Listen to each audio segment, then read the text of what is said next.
Everywhere I turn, I hear the word trust, mostly in the negative. The level of trust that we seem to have, particularly for people in authority, is low. When we vote for a politician or for their party, we're actually saying, I trust you to represent me and to do the best for me. In the old days, I think the understanding was that it was primarily for the community, but we're rather more self-centered these days.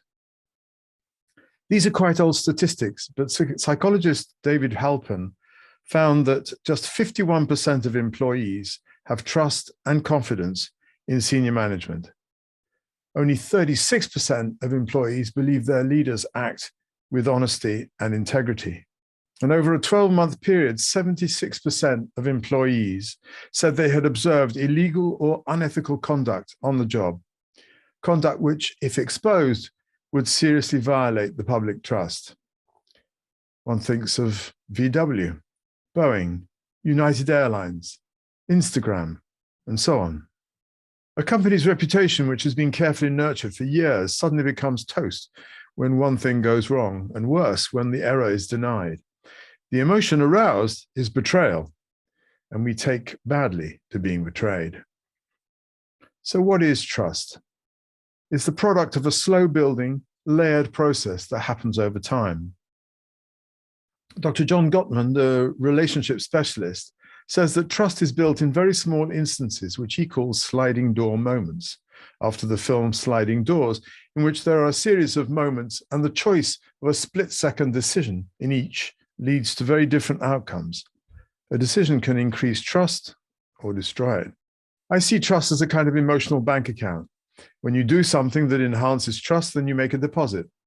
And when you do the opposite, then you make a withdrawal. The account only increases slowly, but one adverse action can cause a very large withdrawal. And we tend to keep the score subconsciously. I remember doing something that I thought was a silly mistake, but it took me into the red. My emotional bank account with that person was overdrawn, and the reaction I got reflected the accumulation of all my previous withdrawals. At an organizational level, trust is incredibly important.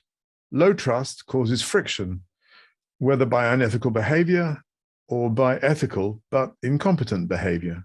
Low trust creates hidden agendas, politics, interpersonal conflict, interdepartmental rivalries, win-lose thinking, defensive and protective communication.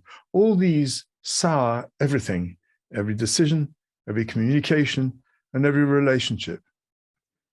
Distrust is divisive and it's expensive. So if you're trying to create a more inclusive culture, trust is a critical factor. We tend to trust people who are like us. So to be inclusive calls for openness and the need consciously to trust beyond our natural instincts. And to do that, we need to be vulnerable. Brené Brown, the researcher of courage and vulnerability, highlights this difficulty in that we need to feel trust to be vulnerable, and we need to be vulnerable in order to trust. When I was facilitating the bringing together of two companies in a merger, one of the things that made this difficult and challenging process successful was the trust that developed between the two companies' leaders, because this influenced everyone down both organizations. So those are some of my thoughts. What are yours? Do you agree? Do you disagree? What experiences have you had with trust?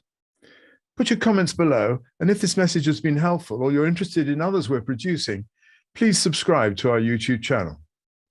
My name's Tom Dennis, and I'll see you next week. Thanks. Bye.